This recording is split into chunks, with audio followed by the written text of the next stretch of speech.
Does the person you are with encourage you to read? You have to ask, what does he bring for me? Roses or books?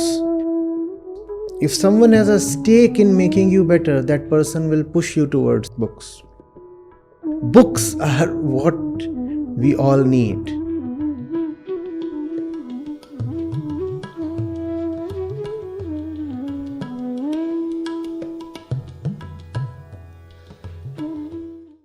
Currently, lot of pressure is there on me to get married. So want to know about it, like completely confused about this decision. I'm not mentally prepared for it right now. I feel incompleteness in my life. I want to do some things, want to settle some things, and some things I have done, so but completely confused, pressurized. But still, I'm holding on. So people say do a compromise. It's okay. Everyone do what you're looking for. These kind of things. There is no such thing as perfection. All these things. I mean, so a lot of pressure I'm experiencing. So that's currently taking the attention or time, you can say. Companionship is wonderful. Companionship is wonderful. Be with one person, 10 persons, anybody who helps your mind be centered. Being with such a person or a group of persons is wonderful. If marriage is another name for beautiful companionship, marriage is wonderful. But what matters is not the social institution of marriage, but the fact that you are with someone, and when you are with someone, the presence of that someone will necessarily have an effect upon you, and vice versa. You must know the effect that the other's presence has upon you. If someone's presence has a becalming effect on your mind, soothing effect on your mind, illuminating effect on your mind, liberating effect on your mind, go ahead, boldly be with that person or persons as much as you want to. But be with them only as long as their effect upon you is liberating. And be with them only as long as you do not become dependent on them, neither do they become dependent on you.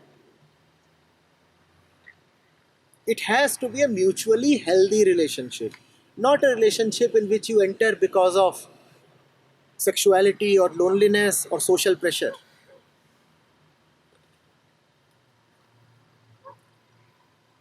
You already have enough troubles, right? You don't want to invite another trouble into your house, into your bedroom, do you?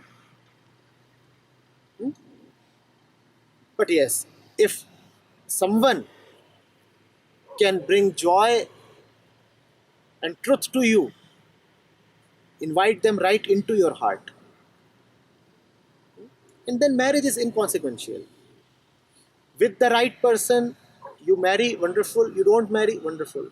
And with the wrong person, you marry, bad luck. You don't marry, bad luck. What do you think? Only married people have troubles? You might be single, you might be a bachelor, and still you may have very bad company. And then you are equally troubled as a husband, as a wife is. It's not a matter of being in that institution. The question is, what brings you into that institution? Look around. See why people marry. Do they marry because it's an affirmation of their divine love? Is that how it happens? Seriously? In our country, most people marry because that is sometimes the only way of getting some good sex, good and assured sex. Otherwise, the fellow would either have to spend a lot of money or a lot of time, or both, and may then still return empty handed.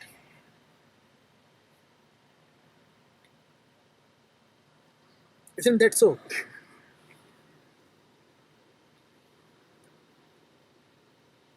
Now, if one marries for such a reason, or many other prevalent reasons, I will have someone to look after me when I get old. Mama needs someone to share her daily chores.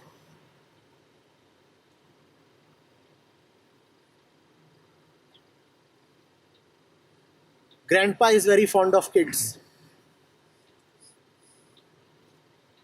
All my friends have married. Now I have nobody to watch the movies with. They don't take me along. I'll feel like a left out if I'm a single. These days they don't allow me entry into nightclubs and pubs. Stag entry is expensive. If these are your reasons, you look at your mind, sort out your mind, and with a sorted mind, whatever you do would be right. There have been liberated ones who have married, and there have been liberated ones who haven't married. It doesn't matter. What matters is liberation. If you are sorted and liberated, go ahead, do whatever you want to. And if you aren't sorted and liberated, whatever you do would be wrong.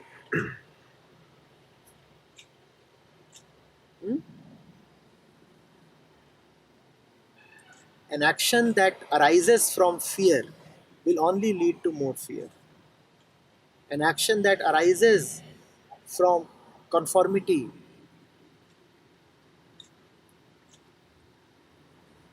and deprivation cannot lead to freedom.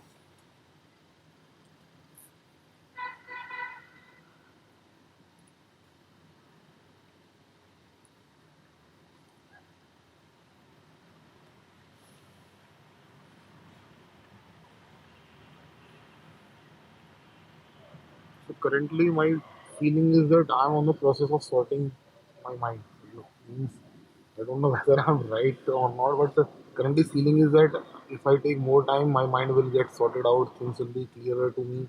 So that's my inner hunch, you can say, or that currently I'm not sorted out, but it is clearing out. So I have to means relax. I have to wait. Means that's the current state of my mind. People who are recuperating in a hospital can avoid the discotheque for a few days.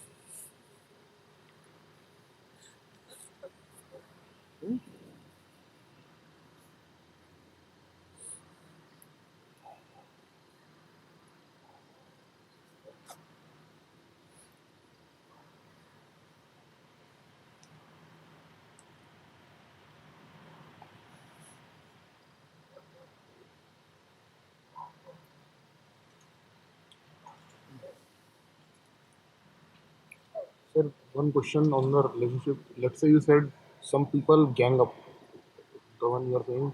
But sometimes what happens in that gang, you identify that it's a gang and you clearly avoid that. But in that gang, one or two people are there who you respect and they respect you genuinely, right?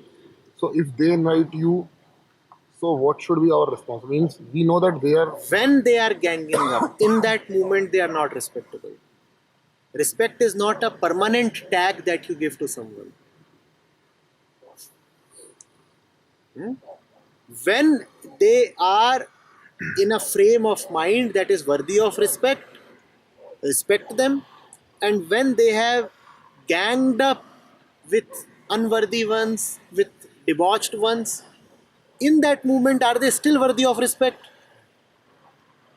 So don't label people as respectable or not respectable. Look at their actions.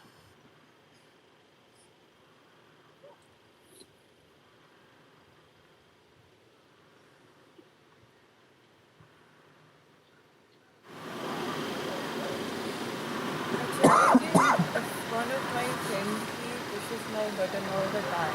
I mean, he's the most irritating person in my life. And he's your friend. I mean, he cares for me. By pushing your buttons. No, but in my everything. I mean, I can't be myself. Please sort this out.